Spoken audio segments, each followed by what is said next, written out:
ஏமாத்தணும்னு நினைக்கவும் இல்லை. நாங்கள் ஏமாந்தோம், அதை சொல்றதுக்கு எனக்கு கட்ஸ் இல்லை. ஒரே ஒரு ஹோப் என்னன்னா, சுதாகரும் இதுல ஏமாந்து அவங்க வந்து ட்ராப்ல மாட்டிருந்தா ரொம்ப சந்தோஷமா இருக்கும். அவங்களுக்கு கஷ்டமா இருந்தாலும் எனக்கு கொஞ்சம் மன திருப்தியா இருக்கும். Hello broskis, welcome back to another video. இந்த வீடியோ எதை பற்றின்னு உங்களுக்கு டைட்டில் பார்த்தா தெம்ப்ளைன் பார்த்தா தெரிஞ்சிருக்கும். அதாவது யூடியூபராக வாழ்வதுன்றது ஒரு கத்தி மேலே நடக்கிற மாதிரி தான். அதுவும் இந்த சமயத்தில் இப்போ போகிற போக்க பார்த்தா எதை சொன்னாலும் ட்ரிகர் ஆகிறதுக்கு இந்த சைடு ஒரு கும்பல் இருக்காங்க, அந்த சைடு ஒரு கும்பல் இருக்காங்க. ஓக்கு கும்பல் ஒரு பக்கம், இன்னொரு பக்கம் எப்படா நான் வந்து தடுமாறுவான் அடிக்கலான்ற ஒரு கும்பல். அது ஒரு எப்பயுமே அந்த ஒரு கத்திலேயே நடக்கிற மாதிரி இருக்கும். நான் கொஞ்சம் எக்ஸாச்சுரேட் பண்ணி சொல்கிற மாதிரி இருக்கலாம், பட் நான் சும்மா சொல்கிறேன். அப்படி சில பேர் வந்து தடுமாறினது, அப்படி சில பேர் உண்மையிலேயே தப்பு பண்ணது, இன்டென்ஷனலாக பண்ணது, அன்இன்டென்ஷனலாக பண்ணது, அதெல்லாம் பண்ணிடுவாங்க. ஏதோ ஒரு வீடியோ தப்பாக போயிடும், இல்லை ஸ்கேம் ஏதோ ஒன்று ஆகும். அது வெளியே வந்ததுக்கப்புறம், எக்ஸ்போஸ் ஆனதுக்கப்புறம் அவங்க அந்த சிச்சுவேஷன் எப்படி ஹேண்டில் பண்றது ஹேண்டில் பண்ணுவாங்க. அது ஒரு வீடியோ போட்டு ஹேண்டில் பண்ணுவாங்க. நானும் பண்ணியிருக்கேன், நான் நிறைய பண்ணியிருக்கேன். ஸோ அந்த மாதிரி ஹேண்டில் பண்ண நிறைய யூடியூபர்ஸ் உங்களுக்கு தெரிஞ்சிருக்கும், இன்க்ளூடிங் மை செல்ஃப். இவங்கெல்லாம் எப்படி ஹேண்டில் பண்ணாங்க, அதை யார் பெஸ்ட்டாக ஹேண்டில் பண்ணா, யார் ஒஸ்ட்டாக ஹேண்டில் பண்ணா, யார் ஹேண்டில் பண்ணதுனால இன்னும் நிறைய பிரச்சனை இருந்துச்சு அப்படின்ற மாதிரி நம்ம டியர் ரேங்கிங் பண்ண போகிறோம். அதுதான் இந்த வீடியோ. உங்களுக்கு தெரிஞ்ச லைக் மெயின் ஸ்ட்ரீம் யூடியூபர்ஸ் எல்லாருமே இந்த மாதிரி விஷயங்கள் பண்ணியிருப்பாரு. இது மனித இயல்பு தான். இங்கே வந்து இந்த மாதிரி தப்பே பண்ணாமல் யாரும் இருக்க மாட்டாங்க. ஆனால் தப்பு பண்ணிட்டு அதை எப்படி ஹேண்டில் பண்ணுறாங்கன்றது தான் பிரச்சனை. தப்புனா தப்புடா தம்பின்னு சொல்லுங்க, திருத்திக்கலாம். தப்பு எல்லார் வாழ்க்கையிலயும் நடக்கும். சில பேர் வந்து ஹேண்டில் பண்ண தெரியாம ஹேண்டில் பண்ணி அது பெரிய பிரச்சனையாகி இன்னும் வரைக்குமே சில பேருக்கு அது ஒரு பிளாக் மார்க்கா இருக்கும். அது நானா கூட இருக்கலாம். பட் இந்த மாதிரி அப்பாலஜி போட்ட வீடியோஸ், இல்ல கிளாரிஃபை பண்ண ட்ரை பண்ண வீடியோஸ், எக்ஸ்பிளனேஷன் போட்ட வீடியோஸ் அதெல்லாம் பார்த்து நம்ம ரேங்க் பண்ண போறோம். இதுதான் கான்செப்ட். புரிஞ்சுதா? வா. என்னையா சார் முன்னதா வா. ஓகே, இப்போ நம்ம ஃபர்ஸ்ட் யாரை வச்சு ஆரம்பிக்கலாம்? எனக்கு தெரிஞ்சு தமிழ் யூடியூப் வரலாற்றில் முதல் முறையாக ஒரு விஷயத்த பண்ணிட்டு அப்பாலஜைஸ் பண்ணதுன்றது பிளிப் தான். நம்ம சர்ஃப் சாகா தான். அவர் மட்டும் தான் அப்பாலஜைஸ் பண்ணாரு, அதனால சொல்றேன். ஆனா அதுக்கு முன்னாடியே வந்து கோசு ஒரு எக்ஸ்பிளனேஷன் வீடியோ போட்டாங்க. ஆனா அது ஒரு ஸ்கேம்ன்றனால அது ஒரு தனியா நான் பாக்குறேன். இது வந்து ஒரு யூடியூபர் ஒரு வீடியோ போட்டு அது தப்பா போய் அதுக்கு அப்பாலஜி பண்ணாரு. ஸோ அப்படி பார்த்த முறையில் முதலாக தமிழ் யூடியூப் வரலாற்றில் அப்பாலஜி வீடியோ போட்டது பிளிப் தான். எனக்கு தெரிஞ்சு வேற யாராச்சும் இருக்காங்களான்னு தெரியல. முன்னாடி அவ்வளவுவா அடி வாங்கினது இல்லை யாரும். அதனால இவர் தான். ஸோ அவர்கிட்டே ஆரம்பிக்கலாம். இந்த இருக்கு explanation for Annaatthe roast, we feel sorry. First இந்த வீடியோ பார்த்துட்டு நம்ம ஒரு முடிவுக்கு வருவோம், ஜட்ஜ் பண்ணுவோம். அதாவது இவர் எப்படி இது ஆரம்பிச்சதுன்னா, அண்ணாத்தே மூவிக்கு வந்து இவர் வந்து ஒரு ரோஸ்ட் போட்டிருந்தாரு. இவங்க ரெண்டு பேரும் அதில் தகாத வார்த்தைகள் யூஸ் பண்ணி, ப்ரொஃபானிட்டி யூஸ் பண்ணி பேசினாங்க. அதுக்கு வந்து பேக்லாஷ் வந்தது. நிறைய ட்விட்டரில் போட்டு அடின்னு அடிச்சாங்க. அதுக்கப்புறம் வந்து இந்த அப்பாலஜி வீடியோ வந்திருக்கு. இது வந்து ஃபர்ஸ்ட். ரெண்டாவது வந்து விக்ரமுக்கு வேற போட்டார். முதல் இதை முடிச்சிருவோம். ஃபிளிப்பை தொடர்ந்து பார்க்குறவங்களுக்கு no interest, right into the video. இதுக்கு பாயிண்ட் கொடுக்கணுமா வேணாமா நம்ம யோசிக்கணும். ஃபிளிப்பை தொடர்ந்து பார்க்குறவங்களுக்கு இந்த விளக்கம் தேவையில்லை அப்படின்னு நினைக்கிறேன். ஆனால் இன்னைக்கு நிறையா புது மக்கள்கிட்ட போய் நம்மளோட சேனல் சேர்ந்துருக்கு. அவங்களுக்கு ஃபிளிப் வீடியோஸ் பார்க்கும்போது குழப்பமாக இருக்கலாம், கேள்விகள் வரலாம், என்னடா இது அப்படின்னு சொல்லி ஒரு எதிர்மறையான எண்ணம் கூட தோன்றிருக்கலாம். அவர்களுக்காக தான் இந்த வீடியோ. ஃபிளிப்பில் நாங்கள் என்ன பண்ணுறோம், படங்களை ரோஸ்ட் பண்ணி வீடியோ போட்டுருக்கோம். இன்னைக்கு நேரத்தில் 3-4 வருஷமாகவே படங்களை ரோஸ்ட் பண்ணிட்டு இருக்கோம். ஒரு படத்தை ரோஸ்ட் பண்ணுறோம் அப்படின்னா அந்த படத்தில் நடித்த நடிகரையோ இல்லை அந்த இயக்குனரையோ ரோஸ்ட் பண்ணுறோன்னு அர்த்தம் இல்லை. அந்த படத்தில் இருக்கக்கூடிய கேரக்டர்ஸ், அவங்க பேசுகிற வசனங்கள், அந்த படத்தோட கதை, திரைக்கதை, இதில் எங்கேயாவது தெரிஞ்சோ தெரியாமலோ பிற்போக்குத்தனம் இருக்குமே ஆனால் அதை கிண்டல் பண்ணுறது, கேலி பண்ணுறது, இதுதான் தொடர்ச்சியாக பண்ணிகிட்டு இருக்கோம். இன்றைக்கி நாங்கள் பண்ணுற விஷயங்கள் குறிப்பிட்டு சொல்லணும் அப்படின்னா, அண்ணாத்த ரோஸ்ட் வீடியோ பார்த்துட்டு சிலர் வருத்தப்படுறாங்க. அவங்க வருத்தப்படுறது எனக்குமே வருத்தம் தான். என்னடா இவன் ரோஸ்ட்டுங்கிறான், வெஸ்டர்ன் கண்ட்ரியில் இருக்கு. இன்னொரு முக்கியமான பாயிண்ட் என்னன்னா, அன்கட் வீடியோ, நோ எடிட்டிங். இது வந்து வெஸ்டர்ன் யூடியூபர்ஸ் ஃபாலோ பண்ற ஃபார்முலா. அதாவது சோகமா இருக்கேன்னு காமிக்கிறதுக்கு கட்டிங்கா இருக்காது, இன்ட்ரோ இருக்காது, எதுவும் இருக்காது. ஸ்ட்ரைட்டாவே போயிட்டு ஸ்ட்ரைட்டாவே பேசிட்டு கட் இல்லாமல் அப்படியே வந்துருவாங்க. அந்த ஃபார்முலா வந்து ஃபர்ஸ்ட் டைம் நான் தமிழ்ல பார்த்தேன். இதை வந்து வியந்தேன் 2021 பார்த்து. என் முன்னாடி தொடர்ச்சியாக வைக்கப்படும் கேள்வி, நீ ஏன் கெட்ட வார்த்தை பேசுற அப்படிங்கிறது. நான் சாதிவாதம் பேசல, மதவாதம் பேசல, பெண்ணடிமைத்தனம், பிற்போக்குத்தனம் பேசல, இது எல்லாத்துக்கும் எதிராக பேசுறேன், எதிர்த்து பேசுறேன். அதை மக்களோட மொழியில பேசிட்டு போறேன், அவ்வளவுதான். அப்புறம் இந்த கெட்ட வார்த்தைங்களா, கெட்ட வார்த்தைன்ற வார்த்தைகள் இல்லை, அதோட நோக்கத்துல தான் இருக்கு. இந்த வாதத்தை நான் வந்து ஏத்துக்கிறேன். ஒரு வார்த்தை வந்து கெட்ட வார்த்தையா நல்ல வார்த்தையான்றது நம்ம அதை எப்படி யூஸ் பண்றோன்றது தான். அது வந்து சாதாரண வார்த்தை கூட கெட்ட வார்த்தையா வந்து இருக்கும் ஒரு இடத்துல நம்ம பேசணும்னா. இப்போ 2 ஃப்ரெண்ட்ஸ் நமக்கு இருக்காங்கன்னா, 2 பேருமே வந்து கொஞ்சம் ஒபீஸா இருக்காங்க, குண்டா இருக்காங்கன்னா, டே குண்டான்னு ஒருத்தர் ஒருத்தன்ட்ட சொன்னா ட்ரிகர் ஆவான், இன்னொருத்தன் ட்ரிகர் ஆக மாட்டான். ஸோ யார்கிட்ட சொல்றோம் அவன் அதை எப்படி ஏத்துப்பான்றது, அந்த வார்த்தையை பேசலாமா வேணாமா, அது சரியான வார்த்தையா தவறான வார்த்தையான்னு முடிவு பண்றதுன்றது நான் நினைக்கிற விஷயம். எங்கள் வீடியோஸில் கெட்ட வார்த்தை இருக்குங்கிறீங்களா, அதை எடுத்து ஓரமாக வச்சுருங்க. நான் ஒரு விஷயத்தை ஃப்ராங்காக சொல்கிறேன். நாங்கள் ஒரு நாளும் சமூக நீதிக்கு எதிராக பேசியிருக்க மாட்டோம், சமத்துவத்திற்கு எதிராக பேசியிருக்க மாட்டோம் எங்கள் வீடியோஸில். இனிமேலும் பேச மாட்டோம். நன்றி. ஸோ இந்த வீடியோ இந்த பிரச்சனை எதுக்கு ஆச்சுன்னா கெட்ட வார்த்தை பேசி போட்டனால. அந்த கேரக்டர் தான் நாங்கள் பேசியிருக்கோம்னு இவர் சொல்லியிருக்காரு. அவருக்கு தான் அது தெரியும் அவரோட இன்டென்ஷன் என்ன. இந்த வார்த்தை சொன்னபோது அவரோட இன்டென்ஷன் இவரே சொன்ன மாதிரி இந்த கேரக்டர் தான் சொன்னதா இல்லை ஆக்டரை சொன்னதா இல்லை டேரக்டரை சொன்னதான்னு சொல்கிறவங்களுக்கு தான் தெரியும். பட் தெனையன் இது ஒரு நல்ல ஒரு எக்ஸ்பிளனேஷன் வீடியோ அப்படின்னு நான் பார்க்குறேன். ஏன்னா இந்த விஷயத்தில் கெட்ட வார்த்தை பேசிட்டான், அந்த ஆக்டரை திட்டான்ற மாதிரி இருந்தது. இவர் ஆக்டரை திட்டல, கேரக்டர் தான் திட்டணும். அதை மக்களோட முடியாதுன்னு சொல்லியிருக்காரு. ஆனால் இது ஒரு அப்பாலஜி வீடியோ, அப்பாலஜியோ எக்ஸ்பிளனேஷனோ கிளாரிஃபிகேஷனோ whatever it is, handling the situation வீடியோன்ற மாதிரி வச்சுக்கலாம். அதுக்கப்புறம் விக்ரம் ரோஸ்ட்னு ஒரு விஷயம் நடந்தது. அதுக்கு எல்லாருமே எதிர்மறையான கருத்துக்கள் வந்தது. டைரக்டரே கூட சொல்லியிருந்தாரு, லோக்கி சொல்லியிருந்தாரு ஏதோ ஒரு இன்டர்வியூல. நிறைய பேர் அது பேசிக்கலி ப்ரொஃபானிட்டியும் தாண்டி அது என்ன சொன்னாங்கன்னா பாடி ஷேமிங் பண்ணது தான் பிரச்சனை அப்படின்ற மாதிரி எல்லாரும் அடிக்க ஆரம்பிச்சாங்க விக்ரம் ரோஸ்ட்டுக்கு. அதுக்கப்புறம் ஒரு விக்ரம் ரோஸ்ட்டுக்கு ஒரு explanation, Vikram roast apology / explanation ஒரு வீடியோ. அதெல்லாம் பார்த்தீங்கன்னா அது எக்ஸ்பிளனேஷன் மாதிரி எனக்கு தெரியல, அது ஜஸ்டிஃபை பண்ண மாதிரி தான் எனக்கு தெரிஞ்சது. அது 11 நிமிஷம் வீடியோ, அது பார்த்தீங்கன்னா உங்களுக்கே தெரியும். எனக்கு அந்த விஷயத்தில் சரியாக ஹேண்டில் பண்ணலன்னு தோணுச்சு. இப்போ இந்த 3 நிமிஷம் பார்த்த மாதிரி அந்த மாதிரி கரெக்டாக ஆமாம் நாங்கள் இந்த பாடி ஷேமிங் பண்ணியிருக்க கூடாது. என்னதான் படத்தில் பண்ணாலும் இவங்க நிறைய இடத்துல மற்ற படத்தில் பாடி ஷேமிங் வரும்போதெல்லாம் இவங்க அதை கிரிட்டிசைஸ் பண்ணியிருக்காங்க, ரோஸ்ட் பண்ணியிருக்காங்க. அவங்களே அந்த தப்பு பண்ணும்போது அதை ஏற்றுக்கலாம். அதை ஏற்றுக்கிட்ட மாதிரி அந்த வீடியோவில் எனக்கு கன்வே ஆகலை. ஸோ 2 அப்பாலஜியும் சேர்த்து இப்போ நம்ம மார்க் போடணும். டியர் எந்த டியரில் வைக்கலாம்? ஒரு அப்பாலஜி வீடியோ, ஒரு எக்ஸ்பிளனேஷன் வீடியோ எனக்கு கன்வின்சிங்காக இருந்தது, இன்னொன்று இல்லை. ஸோ அதனால் நான் 3வது டியர் கொடுப்பேன். அடுத்த ஆள் யார்? Tamil tech apology video to A to Dன்னு போட்டிங்கன்னா வராது. ஏன் தெரியுமா? ஏன்னா தூக்கிட்டாரு. இந்த வீடியோ எடுக்கும்போது தான் நண்பர்களே சரி போய் பார்ப்போம், கண்டென்ட் தேடுவோம் அப்படின்னு பார்க்கும்போது தான் பார்த்தேன், முக்கால்வாசி பேர் அப்பாலஜி வீடியோவே தூக்கிட்டாங்க. அது பிரைவேட்ல போட்டாங்களா, அன்லிஸ்டட போட்டாங்களா, இல்லை ரிமூவ் பண்ணிட்டாங்களா என்னன்னு தெரியல. பட் பப்ளிக்கா அந்த வீடியோ இருக்காது, தூக்கிட்டாங்க. பட் எனக்கு தெரிஞ்ச அந்த வீடியோ எனக்கு பார்க்கும்போது ரொம்ப மெச்சூர்டா அந்த சிச்சுவேஷனை ஹேண்டில் பண்ண மாதிரி தெரிஞ்சது எனக்கு. ஸோ அதனால நான் அவருக்கு மேலே கொடுப்பேன், ஃபர்ஸ்ட் டியர் கொடுப்பேன். ஏன்னா அதுக்கப்புறமும் நிறைய ட்ரோல் பண்ணிட்டே தான் இருந்தாங்க அந்த ஒரு விஷயத்தை வச்சு. அப்பயுமே அவருக்கு அதை ரியாக்ட் பண்ணாம தான் வேலை உண்டுன்னு போயிட்டாரு. மிஸ்டேக் பண்றது தப்பு இல்லை, இந்த மிஸ்டேக்கை நீங்க கரெக்டா ஹேண்டில் பண்ணிட்டீங்கன்னா பிரச்சனை இல்லை. நெருப்பொறுக்கி நாய் அட்வைஸ் பண்ணுது. என்ன பொறுத்த வரைக்கும் அஸ் யூடியூப் வியூவரா சொல்றேன், யூடியூபரா சொல்லல. இப்போ நான் ஒரு யூடியூபர் பார்க்குறேன், ஏதாச்சும் சொதப்பிட்டான்னா அதை ஒத்துக்கணும். ஒத்துக்கிட்டு அதில் திருந்தணும். திருந்தாம நான் பண்ணலன்னு சொன்னா எனக்கு அந்த யூடியூபர் பார்க்கறது இன்ட்ரெஸ்ட் போயிடும். என்ன அஸ் ஒரு வியூவரா சொல்றேன். அதுக்கப்புறம் டெக் உலகத்துல இன்னொருத்தர் A to D, இவரும் அதே தான் ஐ டேக் ரெஸ்பான்சிபிலிட்டின்னு ஒரு வீடியோ போட்டார். அந்த வீடியோ இப்போ இருக்காது. ஆனால் அது ப்ரைவேட்டில் போடலை, ரிமூவ் பண்ணல, அன்லிஸ்டடில் இருக்குது. எடிட்டருக்கு ரொம்ப தெரிஞ்ச வீடியோ. ஏம்பா நீ வேற கம்முன்னு இருக்க மாட்டேன். வாட் ஹேப்பன்ட் ஐ டேக் ரெஸ்பான்சிபிலிட்டின்னு ஒரு வீடியோ போட்டிருந்தார். இது எதுக்குன்னா ஜேசன் சாமியல் அந்த சாஃப்ட்வேர் எம்பையர்னு ஒரு வீடியோ போட்டு பைரசி எம்பையர்னு ஏதோ போட்டிருந்தாரு. அதுக்கு இவர் ஒரு ஐ டேக் ரெஸ்பான்சிபிலிட்டின்னு சொல்லியிருப்பாரு. சரி பார்ப்போம், கொஞ்சம் பார்ப்போம். ரீசெண்டாக பார்த்தீங்கன்னா பிசி டாக் நந்தா இதுலேயும் பார்த்தீங்கன்னா இன்ட்ரோ எதுவுமே கிடையாது. ரீசெண்டாக பார்த்தீங்கன்னா ஹாய் சோல்ஜர்ஸ், ஹலோ, எதுவுமே கிடையாது. இது ஒரு ஃபார்முலா. நாளைக்கு நான் அப்பாலஜி வீடியோ நான் இப்படி தான் போடுவேன்னு நினைக்கிறேன்.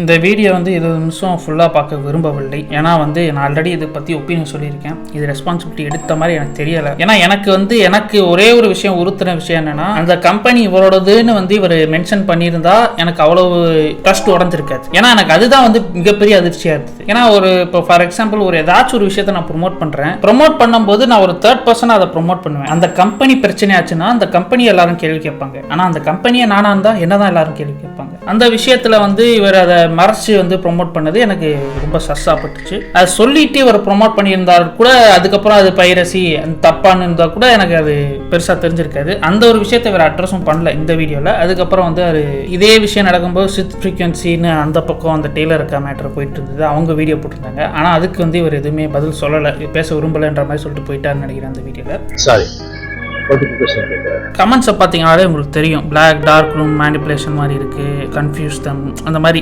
அப்பாலஜி பண்ண மாதிரி நிறைய பேர் ஏற்றுக்கல, நானும் ஏற்றுக்கல. இதை எனக்கு இடிச்சது அந்த ஒரு மேட்டர் தான், ஏன் வந்து மறைச்சு ப்ரொமோட் பண்ணணும். பட் இந்த விஷயத்துக்கு நான் எவ்வளோ ஹேண்டில்டு எவ்வளோ கொடுப்பேன்னா, இந்த ஹோல் விஷயம், ஏன்னா இது மட்டும் தான், இந்த வீடியோ மட்டும் தான், பட் அந்த டைமில் நிறைய நடந்தது, நிறைய இது. இந்த பைரசி மேட்டர் மட்டும் இல்லாமல் அந்த டேலர் அக்கான் நிறைய இருந்தது. அப்புறம் மிஸ்டர் பீஸ்ட் ஒரு பிரச்சனையாச்சு, அதுக்கு ஒரு வீடியோ போட்டார், அன்லிஸ்டடில் போட்டார். ஓவராலாக அந்த ஹோல் சிச்சுவேஷனே வந்து கூட ஹேண்டில் ஸோ மச் பெட்டர் என்னை பொறுத்த வரைக்கும். ஏன்னா மிஸ்டர் பீஸ்ட்டுக்கு ஒரு வீடியோ போட்ட வீடியோலையும் வந்து நிறைய ஃபேக்ட்ஸ் வந்து தப்பாக இருந்தது, மிஸ்டர் பீஸ்ட்டுக்கு வந்து முட்டு கொடுத்த மாதிரி இருந்தது. அதுக்கப்புறம் இப்போ அந்த வீடியோ தூக்கிட்டாரு. அதெல்லாம் வந்து எனக்கு, ஏன்னா நானுமே மிஸ்டர் பீஸ்ட் வீடியோவில் இருப்பேன், ஸோ எனக்குமே வந்து அது எனக்கு ஈடுபாடு இல்லை அவர் பேசின விஷயங்கள். இந்த ஹோல் விஷயத்தை பார்த்துட்டு நான் இதுக்கு வந்து 4th tier தான் கொடுப்பேன்.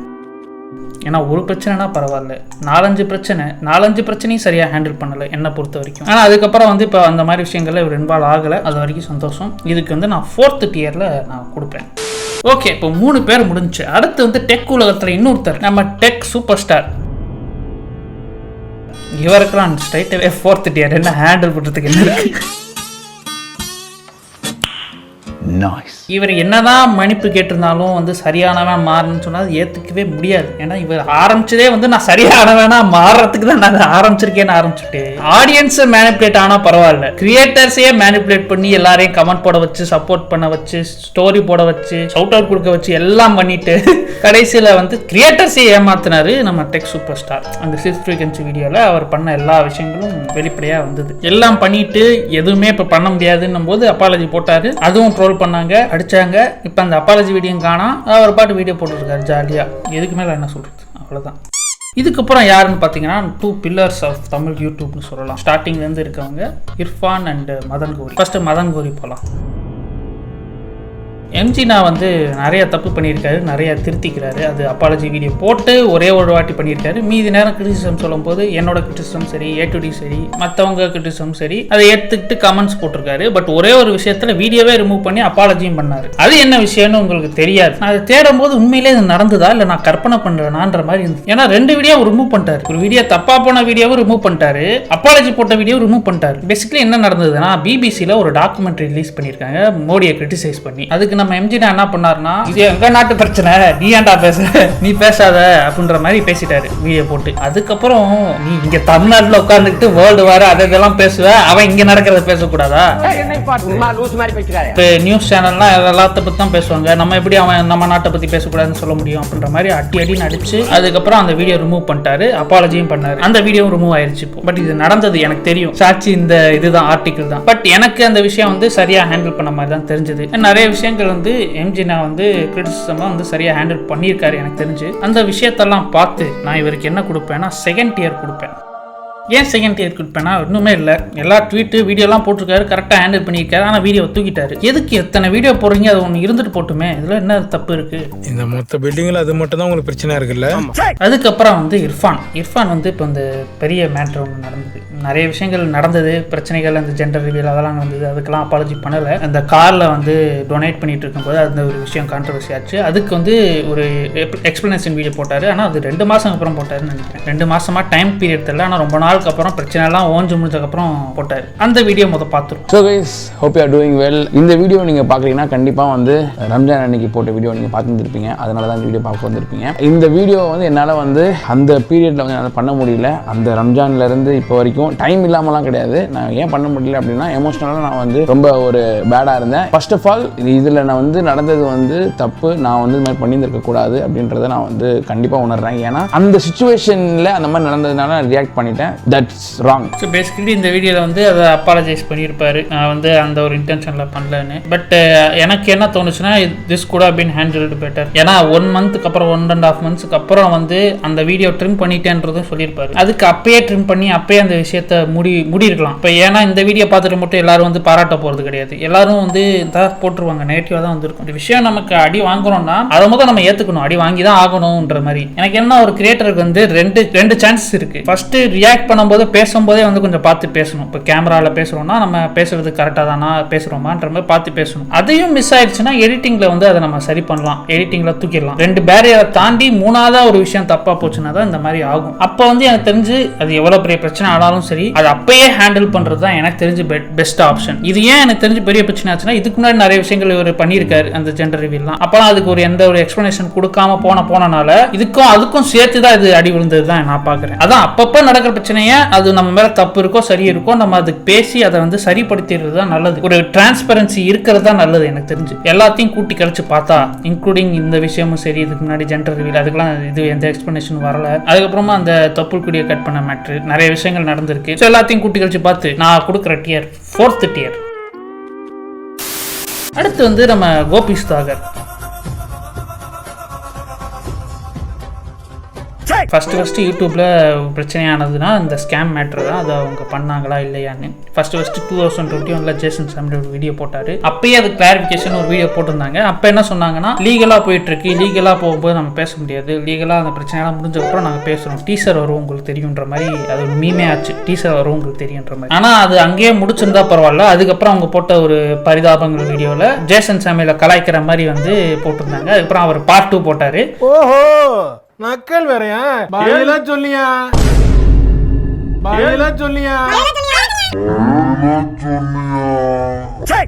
அதுக்கப்புறம் இப்போ ரீசெண்டாக போன வருஷம் வந்து திடீர்னு சம்மந்தமே இல்லாமல் அந்த புதைச்ச விஷயத்த ஓப்பன் பண்ணி அதுக்கு ஒரு எக்ஸ்பிளனேஷன் மாதிரி கொடுத்துருந்தாங்க. அதுவும் A2DV சேனலில் கொடுத்துருந்தாங்க. அது அவங்களே கொடுத்துருக்கலாம், அப்பயே கொடுத்துருக்கலாம். அட்லீஸ்ட் இப்போயாச்சும் அவங்க சேனலில் கொடுத்துருக்கலாம். ஏன் அவங்க வீடியோவில் அவங்க சேனலில் போட்டாங்கன்னு தெரியல. பட் அதை பார்த்துருவோம். சார் விட நீங்களே அது சொன்னால் தான் கரெக்டாக இருக்கும் சார் நான் நினைக்கிறேன். சொன்னால் நீங்கள் ஆக்சுவலாக என்ன நடந்தது, வாட் ஹேப்பன்? அவர் வந்து பிரவீன் ஜெயக்குடின்னு சொல்லி அவர் தான் அந்த ஃபண்ட் மெல் அப்ளிகேஷனோட ஃபவுண்டர். அந்த ஆள் வந்து கேரளாவில் ஒரு ஃப்ளட் ஒன்று வந்து அப்போ எங்கள் ஃப்ரெண்டு ஒருத்தரோட வீடியோவில் கேரளா ஃப்ளட்ஸ்க்கு உதவுறதுக்கு அந்த ஒரு லிங்க் ஒன்று போட்டு அது மூலமாக வந்த அந்த அமௌண்ட் எடுத்துட்டு அப்போ இருந்த சிஎம் அவர்கிட்டே போயிட்டு ஃபோட்டோ எடுத்துட்டு வந்து எங்கள்கிட்ட காமிச்சாரு. ஸோ நான் எங்களுக்குலாம் ரொம்ப ஹாப்பி. பரவாயில்ல, நம்ம சேனலில் இருந்து ஒரு நமக்கு ஒரு ஹாப்பி தானே இந்த இது பண்ணியிருக்கிறோம். இதுக்கப்புறம் தான் அவர் என்ன சொன்னாரா, நீங்கள் வந்து நிறைய பேர் உங்கள் இன்ஸ்பிரேஷனாக இருக்கீங்க.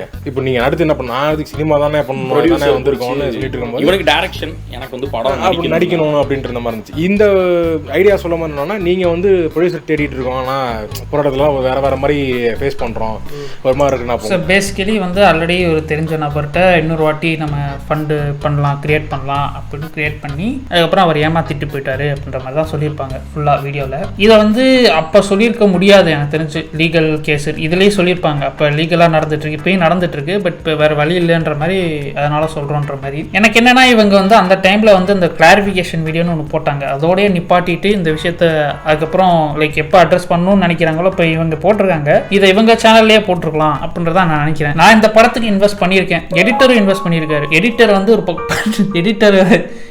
வந்து ஒரு பக்கம் மேலே போய் இனிமேல் இவங்க டெம்ப்ளேட்ஸே யூஸ் பண்ண மாட்டேன், இவங்க வீடியோஸே நான் பார்க்க மாட்டேன்னு புரட்சிலாம் பண்ணிட்டு இருக்காரு. யாருக்கா டீ ஆத்துறன்ற மாதிரி. ஸோ அந்த அளவுக்கு இட் ப்ரோக் பீப்புள்ஸ் ட்ரஸ்ட். எனக்கு இந்த விஷயம் வந்து இவங்க ஹேண்டில் பண்ணது ரொம்ப தப்பாக தெரிஞ்சது. கூட ஹேண்டில் மச் பெட்டர். சொன்ன மாதிரி கிளாரிஃபிகேஷன் போட்டுட்டு அதுக்கப்புறம் இவங்க எப்போ பேசணும்னு நினைக்கிறாங்களோ, எப்போ பேச முடியுமோ, எவ்வளோ சீக்கிரம் பேச முடியுமோ அது அவங்க சேனல்லே பேசியிருக்கலாம். மூணாவது சேனலில் பேசினது சரியா படல, தப்புன்னு நான் நினைக்கிறேன். இதெல்லாம் இவங்க சொல்லியிருப்பாங்க, இவங்களுமே அந்த விஷயத்தில் ஏமாந்துட்டாங்க, நாங்களும் ஏமாந்துட்டோம். பட் தென் அகைன் இவங்க ஸ்கேம் ஆனாலும் நம்மளும் சேர்ந்து தான் ஆயிருக்கும். ஸோ பேசிக்கலி இவங்க கேர்ஃபுல்லாக இருந்திருக்கணும். அவங்க இல்லாமல் போயிட்டாங்க, அதுவுமே சொல்லியிருப்பாங்க நாங்கள் தப்பு பண்ணிட்டோன்னு. இதை வந்து அப்பயே சொல்லியிருந்தா கூட மக்கள் ஏற்றிருப்பாங்க. இப்போ வந்து சொல்றது வந்து இப்போ ஏன் சொல்லணுன்ற மாதிரி இருக்கு. அதான் முடிஞ்சு போச்சு எல்லாம். But then again if they wanted to like clear their name, அவங்க சேனல்லே பேசியிருக்கலாம். There is not a big difference. உங்க விஷயத்தை நீங்களே பேசியிருக்கலாம். எஸ்பெஷலி வந்து இவங்க எனக்கு ஃபேவரட் யூடியூபர்ஸாக இருந்தாங்க. இப்பயும் வீடியோஸ்லாம் பார்ப்பேன். அந்த டைமில் நான் காசெல்லாம் வேற கொடுத்துருக்கேன். ஸோ எனக்கு வந்து உண்மையிலே வந்து தப்பாக தெரிஞ்சது. ஏன்னா ஃபர்ஸ்ட் வீடியோ அவங்க கிளாரிஃபிகேஷன் போட்டது கூட எனக்கு பிரச்சனையாக தெரியல. கலாய்ச்சது வந்து என்ன ஒரு மாதிரி டிஸ்ரெஸ்பெக்ட்ஃபுல்லாக பண்ணுறாங்க மாதிரி ஆச்சு. ஸோ இதெல்லாம் பார்த்துட்டு இவங்களுக்கு நான் என்ன டியர் கொடுப்பேன்னா 3rd டியர் கொடுக்குறேன்.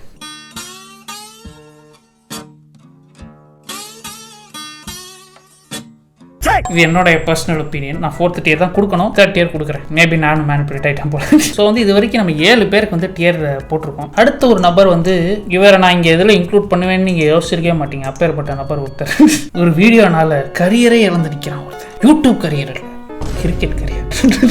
ரவிச்சந்திரன் அஸ்வின். இப்போ இவர் வந்து ஐபிஎல் ரிட்டையர் ஆயிட்டாரு. இதுக்கு நிறைய காரணங்கள் இருக்கலாம். பட் எனக்கு வந்து மெயினாக எந்த ஒரு காரணமாக தெரிஞ்சதுன்னா ஏன்னா அவர் விளையாடுற மாதிரி தான் இருந்தது அவர் பேசுனதெல்லாம் பார்த்து. அதுக்கப்புறம் ஒரு விஷயத்துக்கு அப்புறம் திடீர்னு ரிட்டையர் ஆயிட்டாரு. அது என்ன விஷயம்னா பிரவிஷை பற்றி இவங்க ஏதோ பேசியிருக்காங்க இந்த வீடியோவில். இந்த வீடியோவான்னு தெரியல, லைவ்லேயே ஏதோ பேசியிருக்காங்க போல. பிரவிஷ் வந்து ஏதோ காசு மேட்டர் வந்து சிஎஸ்கே வந்து கொடுத்துட்டாங்க, அண்டர் த டேபிள் கொடுத்தாங்க, ஏதோ ஒன்று போயிருக்கு. அது எனக்கு ஃபுல்லாக தெரியாது. அதுக்கப்புறம் இந்த ரியல் கான்டெக்ட்னு போட்டார் இவர். என்ன நடந்தது, இவர் சொல்ல வந்தது என்ன அப்படின்ற மாதிரி பேசி போட்டிருந்தாரு. இதுக்கு வந்து இதை போட முடியுமா தெரியல, காப்பிரைட் வரும்னு நினைக்கிறேன். இதுக்கப்புறம் தான் வந்து ரிட்டையர் ஆயிட்டாரு. ஒரு வருஷத்துல ஒரு மனுஷன் ரிட்டையர் ஆக்கி விட்டீங்களா? அது இந்த விஷயம் நடக்கிற விஷயம் தான். கான்டெக்ட்ன்ற வார்த்தையெல்லாம் வந்து அஸ்வின் யூஸ் பண்ணுவார் நான் எதிர்பார்க்கவே இல்லை. ஏன்னா யூடியூபருக்கு நடக்கிற பிரச்சனை, ஒரு யூடியூப் சேனல் ஆரம்பிச்சனால அவர் கரியர் முடிஞ்சுன்றதான் நான் பார்க்குற விஷயம். யூடியூபே இல்லைனா உங்களுக்கு இவ்வளவு கிரிட்டிசிசம் வந்திருக்காரு. ஏன்னா இவர் நிறைய பேர் கிரிட்டிசைஸ் பண்ணுவாரு. விளையாடும்போது ஒரு பிளாட்ஃபார்ம் இருக்கு directly connected to the audience. IPL season start ஆனதுல இருந்து ஃபுல்லா கிரிட்டிசிசம் தான். சரியா பவுலிங் போடல அது இது. அதுக்கப்புறம் யூடியூப் சேனல்னாலேயே கரியர் போயிருச்சு என்னை பொறுத்தவரை. இல்லைன்னா இன்னும் ஒரு 2-3 வருஷம் ராஜஸ்தான் ராயல்ஸ்ல ஜாலியா குதிச்சுட்டு துள்ளி விளையாண்டுட்டு இருப்பாரு. ஸோ இவர் எப்படி ஹேண்டில் பண்ணாருன்றதை விட இவருக்கு நான் 4th tier தான் கொடுப்பேன். யூடியூப் சேனல் வந்து ரிட்டையர் ஆனதுக்கப்புறம் ஆரம்பிச்சிருந்தா அவ்வளவு பெரிய விஷயம் நடந்திருக்காது. நான் குமார் அவசரப்பட்டிய இதெல்லாம் பேசுறதுக்கு நீ யாருன்னு உங்களுக்கு ஒரு கேள்வி வரும். நீயே நிறைய முட்டாள்தனம் பண்ணியிருக்க, நீயே வந்து அப்பாலஜைஸ் பண்ணியிருக்க, நீயே ஃபம்பிள் பண்ணியிருக்க நிறைய விஷயத்துல அப்படின்ற மாதிரி ஏத்துக்கிறேன். ஒத்துக்கிறேங்கய்யா. எனக்கு வந்து எந்த விஷயத்தில் நான் பிரச்சனை ஆச்சுன்னு வந்து எனக்கு தோராயமாக எனக்கு தெரிஞ்சு வந்து இந்த ஹர்திக் பாண்டியா பற்றி பேசுனதில் பிரச்சனையாச்சு. அதுக்கப்புறம் இந்த வீடியோ ரிமூவ் பண்ணிட்டேன். ஆனால் அதுக்கு நான் அப்பாலஜி வீடியோ போடல. நான் இப்போ ரீசெண்டாக போட்ட வீடியோலாம் அப்பாலஜி பண்ணிட்டே வந்தேன். நான் கொஞ்சமாக வந்து அப்பாலஜி பண்ணேன். அதுக்கப்புறம் அதுக்கு வந்து இப்படி நான் பேச வரலை அப்படின்னு சொன்னேன். அதுக்கப்புறம் வந்து எப்படினாலும் அடிப்பண்டாருனதுக்கப்புறம் நான் வீடியோவை ரிமூவ் பண்ணிட்டேன். சரி வேணாம், தப்பாக இருக்குண்ணா, தப்பாக இருக்குண்ணான்ற. ஏன்னா வந்து நான் அப்பாலஜி வீடியோ போடுற அளவுக்கு அது பெரிய பிரச்சனை ஆகலை. ஏன்னா என் வீடியோஸ்லாம் வந்து கமெண்ட்ஸ் பாசிட்டிவாக தான் இருந்தது. இப்போயுமே வந்து இப்போ நான் செக் பண்ணிட்டு வந்தேன். அந்த வீடியோக்கு வந்து 50,000 லைக்கு, டிஸ்லைக் வெறும் 500 தான். அது மெயின் ஸ்ட்ரீம் ஆகி வந்து அதை பற்றி இன்ஸ்டாவில் ஃபேஸ்புக்கிலலாம் அடிக்க ஆரம்பிச்சாங்க. அதுக்கப்புறம் அதை ரிமூவ் பண்ணிட்டேன். அதுக்கப்புறம் வந்து போன வருஷம் வந்து நிறைய அமுலி தும்ளிகள் நடந்தது. அதில் வந்து மை ஒப்பீனியன் நான் ஒரு வீடியோ போட்டேன். இந்த மை ஒப்பீனியன் வீடியோ வந்து நான் முதல் ஒரே ஒரு விஷயம் செக் பண்ணணும். இன்ட்ரோ பண்ணியிருக்கேன்னா ஃபர்ஸ்ட் ஆஃப் ஆல் இந்த வீடியோ இன்ட்ரோ பண்ணல பாருங்க ப்ரோ.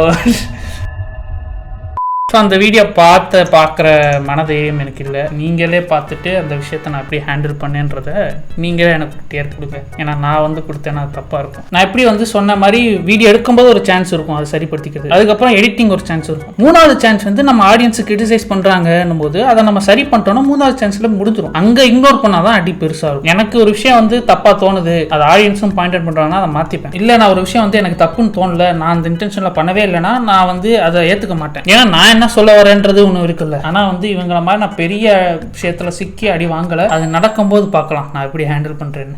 அதனால வந்து நீங்களே பார்த்து போடுங்கப்பா. எந்த டியராக இருந்தாலும் போடுங்க, ஒன்றும் பிரச்சனை இல்லை. டியர் போட்டுட்டு என்ன ரீசன்னு சொல்லுங்கள். ஃபர்ஸ்ட் டியரா, செகண்ட் டியரா, தேர்ட் டியரா, ஃபோர்த் டியரா, காரணங்களோட சொல்லுங்கள். ஸோ இதுதான் என்னுடைய டியர் லிஸ்ட். எப்படி இவங்கெல்லாம் ஹேண்டில் பண்ணாங்க அப்படின்றது என்னோட ஒப்பீனியன் நான் சொல்கிறேன். ஸோ எஸ் நண்பர்களே, இதுதான் என்னுடைய டியர் லிஸ்ட். நீங்கள் என்ன நினைக்கிறீங்கன்றதை சொல்லுங்கள். உங்களுக்கு வந்து என்னோட எனக்கு ஒரு டியர் லிஸ்ட்டை போட்டு இல்லை இதில் வந்து நான் டிஸ்அக்ரி பண்ணேன், இவங்க வந்து பெட்டராக ஹேண்டில் பண்ணாங்க அப்படின்னு உங்களுக்கு கருத்து இருக்குது. இல்லைனா இவங்க எவ்வளோ கேவலமாக ஹேண்டில் பண்ணாங்க, இவங்களுக்கு ஏன்டா அந்த டியர் கொடுத்த அப்படின்ற மாதிரி கருத்து இருக்குன்னா சொல்லுங்கள். அதை நான் எப்படி ஹேண்டில் பண்ணுறேன்னு பார்ப்போம். ஸோ எஸ் நண்பர்களே, அவ்வளோதான் இந்த video. Hope you guys enjoy this video. Thank you so much for வாட்சிங். போய் நிம்மதியாக தூங்குங்க.